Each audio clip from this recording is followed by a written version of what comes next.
Bonjour à tous et merci d'être avec nous aujourd'hui, ce soir, ici même, Bassin Labo, pour parler politique dans l'émission Zigzag, l'émission de Canal Austral, l'émission que vous connaissez bien entendu, puisque ces derniers temps, actualité oblige, et on est dans la politique, et on est dans les régionales, ou on est aussi dans les cantonales, qu'on n'appelle plus cantonales, mais qu'on appelle actuellement les départementales. Actuellement, ce soir, pardon, on est dans le canton 8 avec Amandine Waro. Hein, comment ça va, Amandine? Ça va bien, merci.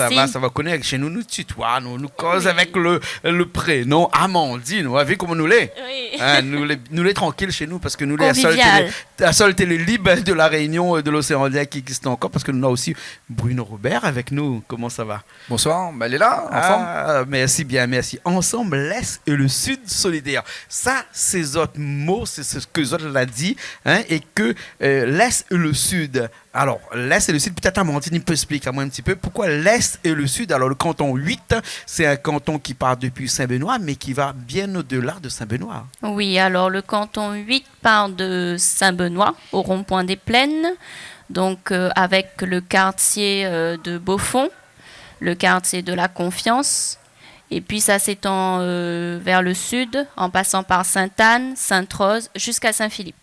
Donc trois grandes communes. C'est le plus grand canton de la Réunion. Voilà. Il faut battre campagne là pour ça. Là. Il faut marcher là. Hein? Et il y a des kilos à perdre, mais les autres deux n'ont pas besoin de perdre kilos. Voilà. Mais en tout cas, ils battent campagne actuellement. Hein? Et pour ce canton 8 là, et ils voient des gens. Hein? Ça va à la rencontre des gens. Et la question qui amène à moi ce soir à pose à Zot, hein, peut-être à Bruno avant, excusez-moi, Amandine, hein, mais que ça la décide à où? Mais cause créole, parce que je suppose, mais il est presque sûr que 90% des gens qui auront voté le 20 cause créole, il va comprendre là où, hein, et que ça l'arrive pour qu'un jour ou l'autre, ou dire comme ça, ou ça être au départemental. Alors, moi déjà, il fait un moment que moi l'ai engagé. Donc l'engagement nous parle politique, mais l'engagement les plus, ou même l'engagé, quand on fait de la télé là, ou l'engagé. Il y a un philosophe qui a dit que ne pas s'engager, c'est encore s'engager. Voilà, hein? Dans l'associatif, dans le syndicalisme, bon, on a beaucoup de monde qui engage les autres. Oui. Donc moi l'ai engagé depuis longtemps. Ouais. Après la politique, pourquoi? Et les départementales, pourquoi? Parce que moi, toujours été passionné par ça, hein. Me suivre l'évolution. Et moi, m'estime que nous, à Saint-Benoît, Sainte-Rose, Saint-Philippe, cette partie de l'île-là, nous l'étions un peu oubliés. Nous l'étions oubliés parce qu'il y a eu beaucoup d'investissements, il y a eu beaucoup de gros chantiers pour le nord, le sud, l'ouest, la création d'emplois, des routes, des gros projets. Mais chez nous, nous l'étions oubliés, nous l'a pris beaucoup de retard. Et les élus qui étaient là avaient aussi pas de responsabilité. Et moi, m'estime que maintenant, il est temps de changer tout ça. D'accord. Il est temps de changer tout ça. Et c'est pour ça que nous l'avons engagé, pour amener notre jeunesse, notre force, notre dynamique, notre énergie, nos compétences au service de notre territoire. D'accord. Hein. Pourquoi plus le département que la région, par exemple, hein? Le département, c'est parce que le social, c'est quelque chose qui tient haut à cœur. Mais je trouve que le mandat départemental est plus de proximité qu'un mandat régional. Ouais. Parce que, comme on dit, le social, pour faire de la rénovation de l'habitat, pour être au plus près des familles, il faut avoir cette compétence-là. Après, je ne cache pas aussi qu'on a la compétence agricole, parce que moi, l'agriculteur, mais c'est un sujet que je connais bien. Dessus, hein. Et on a cette compétence-là aussi au département, donc qui intéresse à moi. Et puis, le département, c'est le plus gros budget de la Réunion. 1,160 milliard d'euros, vous l'avez dit tout à l'heure. Bien sûr. Et on a moyen, avec cette collectivité-là, de mettre en place un vrai projet de développement. D'accord. Amandine Waro, Amandine, la politique, c'est quoi? C'est nouveau pour vous, ça? Ou la tombe dedans là tout de suite? Ou bien sinon, t'es comme Obélix et Astérix, ou la tombe dedans depuis trop petit? Non, mais nous plaisante, oui, non. Mais bon, ou les nez dedans, bien sinon, on arrive au dernier moment, ça, comme ça. Non, alors il fait pas si longtemps que ça, m'a découvert véritablement la politique en 2020. M'a été engagée aux côtés de Gilles Ekeng pour les municipales de 2020. Oui. Et m'a découvert un monde passionnant. Passionnant parce que où ça va à la rencontre des gens et où voit dans notre quotidien et où prend véritablement conscience des fois de la misère des gens, des besoins que notre nena. et on dit qu'on peut plus regarder ça et rester passif à tout ça. Donc cet engagement-là, m'y poursuivre à lui aujourd'hui en présentant à moi au départemental aux côtés de Bruno Robert. Socialiste dans l'âme, par passion, par obligation ou sinon par conviction. Socialiste pour les valeurs portées par le parti et pour les convictions aussi portées par le parti. Donc socialiste, on a le mot social, donc c'est être à proximité de la population, c'est répondre aux besoins de la population et accompagner la population. Quand on parle de population, on ne parle pas forcément de population de ce canton 8, mais de population de la Réunion en général. Hein, et bien sûr, l'Est et le Sud a été un petit peu, paraît-il, hein, d'après tout ce qu'on a entendu, l'enfant pauvre de la Réunion, puisqu'il y a eu beaucoup de choses qui ont été faites ailleurs. On a l'impression que l'Est a été un petit peu oublié. C'est un petit peu pressentiment aussi, ou bien sentiment à eux. C'est pas seulement un sentiment, c'est une réalité. Et d'ailleurs, les conséquences, sont là. Hein. Donc, c'est l'endroit de la Réunion où on a le plus de chômage, le plus de pauvreté. Et nous connaissons bien qu'on a des familles pour trouver un emploi, elle est obligée de faire des kilomètres de route tous les jours pour aller vers Sainte-Marie, vers Saint-Denis, dans le sud. Et les chiffres, ils prouvent que notre territoire, le niveau d'investissement n'a pas été le même qu'ailleurs. Et encore une fois, les conséquences, les vraiment dramatiques. C'est pour ça que l'on a rejoint ce groupe avec Patrice Célie, là, le groupe Bagnan. Alors oui, nous bâtir notre île ensemble. Donc c'est un nouveau parti donc, qui porte des valeurs. Valeurs de rassemblement sur les compétences, sur la jeunesse, sur le renouvellement de la classe politique et surtout, sur ce que moi l'ai dit au début, sur une réunion équilibrée, un développement équilibré du territoire. Parce que si demain nous développons partout, sauf à l'Est, on aura un sentiment de frustration. Et nous connaissons que la Réunion, c'est un territoire où on a pas mal de choses à faire, on a pas mal de potentiel. Et nous, l'étant à l'Est, que nous développons ce potentiel-là. Nous avons des rivières, nous avons la mer, nous avons les meilleures terres agricoles de l'île, nous avons de l'eau en abondance, la pluie, nous avons la jeunesse, nous avons un potentiel touristique, nous avons des bassins, des activités à faire. Mais jusqu'à présent, aucun élu n'a pu vraiment concrétiser ce potentiel-là en emploi, en activité, en valeur ajoutée et c'est le moment. Bien sûr, et en plus il manque à nous rien que la neige là-bas dans l'Est pour que nous les combler. Mais bon, Tadra viendra comme si... Le Piton des Neiges est sur le territoire de Saint-Benoît. Hein. Le gîte du Piton des Neiges est sur le territoire de Saint-Benoît. Bien sûr. Quand le volcan Sainte-Rose. Quand on parle de Bagnan, on parle aussi de famille, puisque moi j'ai vu que dans d'autres professions de foire, hein, c'est aussi pour la famille que les militent. Hein. Or, la famille, c'est aussi une des compétences du département. Ce n'est que la compétence du département, hein, bien sûr. Hein, toutes les personnes, depuis que l'y est né jusqu'à l'y grandit, donc c'est une famille hein, à part entière. Hein, et dans cette famille-là, hein, on a des hauts, on a des bas, hein, bien entendu. Et tous ces hauts et ces bas, la famille à lui tout seul ne peut pas résoudre tous ces problèmes-là. Il faut qu'il soit accompagné et le département est là pour ça. Et dans tout ce qui a été fait, donc, ces derniers temps, vous pensez vraiment qu'il y a encore des choses à améliorer? Les chiffres sont là pour prouver. À Sainte-Rose, c'est la deuxième commune la plus pauvre de l'île. Nous recensons 55% de chômage chez les jeunes. À Saint-Philippe, nous tournons aux alentours de 40-50 pareil. Donc, il veut dire que les élus que l'étaient en place n'a pas fait le nécessaire pour faire diminuer ces chiffres-là. Aujourd'hui, il reste beaucoup de travail à faire au niveau social, donc notamment accompagner les jeunes, permettre à eux d'insérer dans le monde du travail. Donc, par exemple, en augmentant les ACI, les ateliers chantiers d'insertion. C'est aussi accompagner le jeune dans sa démarche. C'est aussi permettre... Après, il passe aussi par l'éducation. Donc, l'éducation dès le collège, c'est aussi fournir aux jeunes en difficulté des outils pour permettre à lui d'apprendre, pour permettre à lui de réussir. Donc tout un volet social sur lequel il faudra s'appuyer demain. Si d'un point de vue économique, Sainte-Rose, Saint-Philippe, c'est des endroits, des communes les plus pauvres avec un taux de chômage très élevé, c'est peut-être un petit peu plus parce que il n'y a pas d'industrie là-bas, il n'y a pas des gens qui embauchent aussi de l'autre côté, alors que quand on parle de l'Ouest, le port par exemple, c'est le pays, la ville où il y a le plus c'est ça, le secteur économique n'est pas suffisamment développé. Comment aussi faire pour attirer l'économie dans l'Est, pour faire en sorte que nos jeunes puissent, sans pouvoir traverser 40-50 km tous les jours, rester dans leur ville et puis après s'épanouir par le travail. Comment faire? Il y a des moyens pour ça. C'est peut-être pas une compétence forcément du département, mais ça peut aider, par exemple, si on a une fusion entre le département et la région, qui est aussi quand même le premier à favoriser le développement économique de la Réunion. Donc, si on parle de pauvreté, parce que à la Réunion, il y a 100 000 personnes qui sont au RSA. 100 000 foyers qui sont au RSA, avec 250 000 personnes au total qui vivent avec moins de 500 € par mois. Ça fait énorme sur 850 000 personnes. Pardon.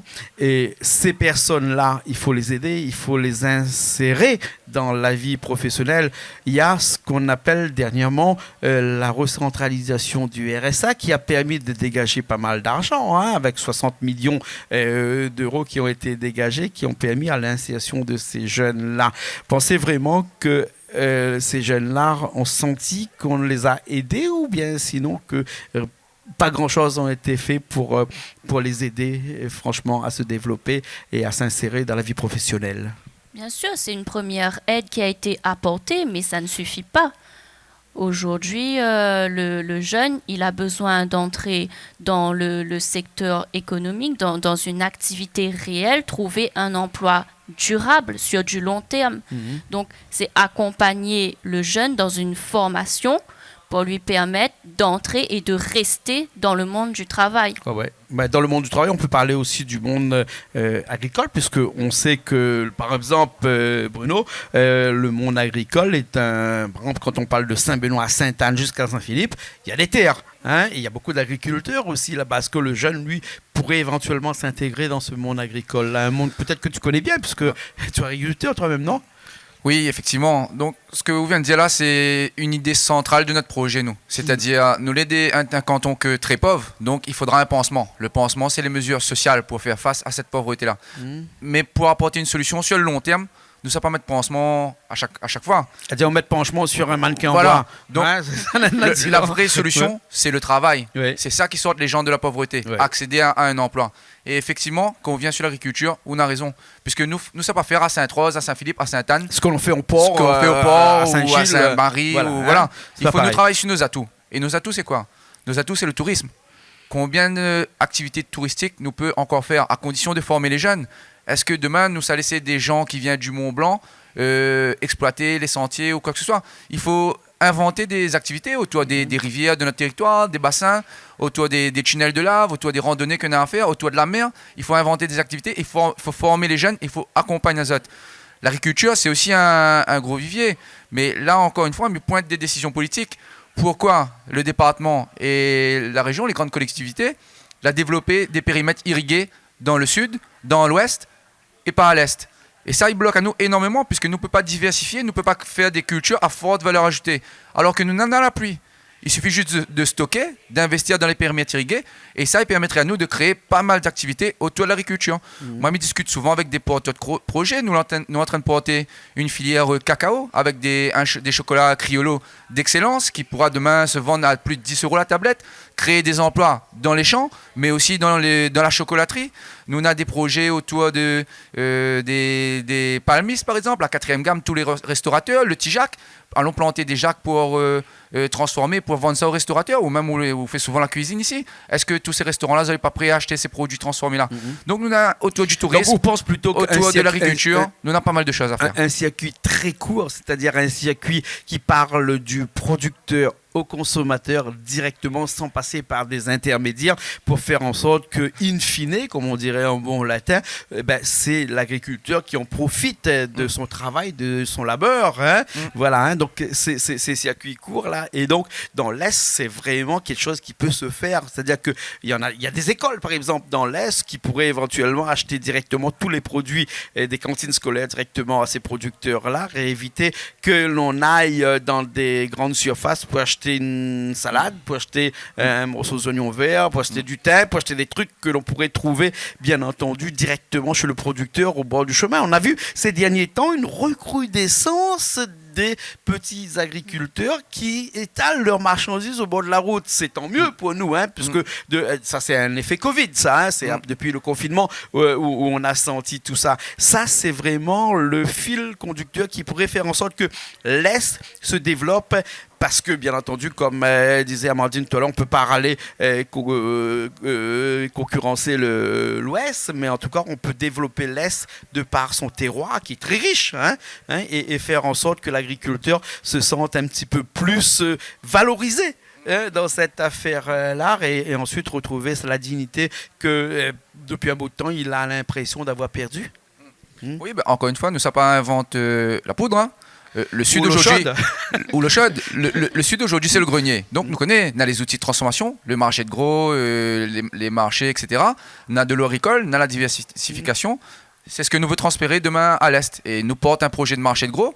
Les marchés de producteurs, moi par exemple à Saint-Benoît, on a eu l'occasion de travailler sur un marché qui aura lieu ce dimanche où on aura des producteurs bio, on aura, voilà, c'est un marché qui trouve son public. Donc, mais par contre, il faut des élus capables de porter ce projet-là. Bien sûr, bien sûr. Amandine, que dire que de l'agriculture? Hein, parce que là, peut-être dans l'Est aussi, il y a des terrains qu'on appelle les terrains arides. Hein, mais si au cas ces terrains-là ne sont pas irrigués, puisque l'irrigation, l'eau apportée aux agriculteurs, c'est vraiment une compétence du département. Hein, on va s'en dire. Hein. Est-ce qu'il y a aussi un manque d'eau? C'est un peu paradoxe. Hein, c'est paradoxal, hein, puisque on dit que dans l'Est, il y a de l'eau, mais c'est pas vrai. Hein, il y a des endroits dans l'Est où il manque de l'eau. Il y a aussi des choses à faire par le département pour irriguer tous ces terrains arides dans l'Est. Hein. Oui, alors nous, ce qu'on propose, c'est l'installation de STEP, donc des retenues collinaires. Des retenues collinaires, oui, pour retenir cette eau, donc déverser quand on en a besoin et garder cette eau, bien sûr, qui est une ressource précieuse et de plus en plus rare, pour irriguer les champs, bien sûr. Bien sûr, bien sûr. Hein, quand on parle de l'eau, forcément, quand on parle de retenue collinaire, ça me fait passer à un pourcentage 6% de budget du département qui est réservé à l'incendie et au secours. Hein. L'Est est vert, bien entendu, mais avec des difficultés, bien entendu. On sait que le jour où il y a un feu dans l'Est, l'Est redeviendra d'une autre couleur que le vert. 6%, c'est-à-dire aux alentours de 60 à 70 millions d'euros réservés à l'incendie et au secours à La Réunion. Ce qui veut dire que La Réunion, nous gagnons une toute de feu qui machin. Hein. Bon, peut-être c'est une langue cabri, m'entend dit, mais ça fait beaucoup d'argent pour l'incendie et le secours. Hein. Et est-ce qu'il y a encore des choses à faire pour que, avec ces 60 ou 70 millions d'euros, on peut faire en sorte qu'à La Réunion, on est à l'abri d'un prochain Maïdo, par exemple? Hein? Alors, c'est... Pour bien montrer, hein, notre programme aujourd'hui, sur chaque compétence du département, nous avons des propositions. Et effectivement, pour le SDIS, nous avons travaillé avec les pompiers de notre territoire pour avoir des propositions. On parle de l'incendie, effectivement, c'est un sujet, puisque souvent on a des incendies, effectivement, c'est une compétence du SDIS, mais nous porte dans la même idée. L'agriculture, c'est 4% du budget du département et les incendies, c'est 6%. C'est-à-dire que l'incendie coûte plus cher que l'agriculture. Oui, il y en a beaucoup de pompiers, et heureusement. Mais par contre, il manque à nous un centre de formation départemental dans l'Est pour former des pompiers. Il manque à nous un secours nautique, puisque le centre est à Saint-Leu. Et nous connaissons bien que nous avons une zone de pêcheurs à Sainte-Rose, à Saint-Philippe, et que souvent, il peut arriver, souvent on entend que c'est des jeunes qui sautent à l'eau pour essayer de sauver les personnes. Donc nous portons aussi cette proposition-là d'avoir un centre de secours en mer dans l'Est pour pouvoir intervenir plus rapidement. Donc, encore une fois, sur tous les sujets, nous avons des propositions, y compris sur les SDIS. Il faudra aussi, lors d'un concours qui arrive là, et moi, ce que les pompiers disent, Zotique compte sur nous en tant qu'élu au département, même si nous ne sommes pas forcément délégués au SDIS, pour défendre les dossiers de l'Est, puisque apparemment, n'est pas traité équitablement en tous les secteurs, et les pompiers volontaires de l'Est qui souhaitent se professionnaliser, j'estime que je l'ai parfois un peu mal défendu. Un peu lésé de l'affaire. Hein. En tout cas, Richard vient me dire qu'il nous reste 1 minute. Hein.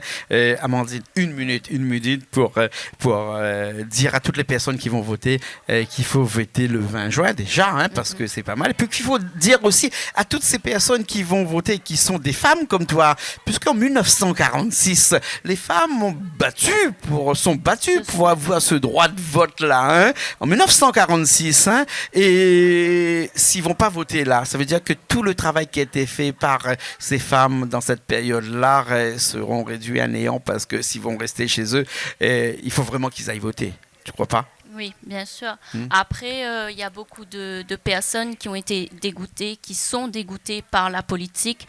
Et c'est pour ça, aujourd'hui, qu'on se présente. Parce qu'il faut véritablement des élus engagés, des élus qui soient à l'écoute de la population, des élus jeunes et dynamiques qui veulent véritablement se battre pour le développement de leur territoire. Moi, je suis très attachée à mon territoire, très attachée à Sainte-Rose, très attachée à l'Est.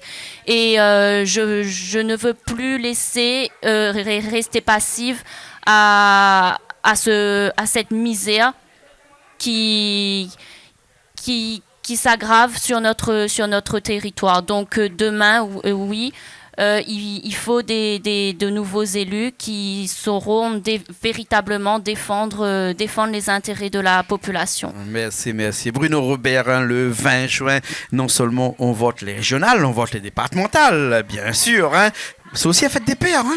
Ouais, fête des pères, ça veut dire qu'à un moment donné, les gens ils vont être un petit peu plus chez eux que dans les urnes, mais il faut vraiment qu'ils se déplacent. Hein?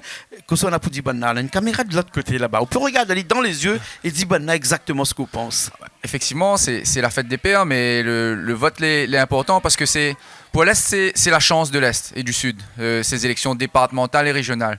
Puisque moi l'engage, moi n'a pas envie que mes 2 enfants, mes 2 filles, demain ils grandissent dans une ville fantôme, une ville morte, où on n'a point d'activité, où on n'a point d'emploi, où n'a rien. Donc il faut vraiment que, pour une fois, nous mettre des élus compétents, jeunes, dynamiques, engagés, qui travaillent avec sur le terrain, avec les habitants, pour vraiment permettre à l'Est de reprendre sa place dans la Réunion, c'est-à-dire un territoire que les riches, qu'on a plein de potentiel.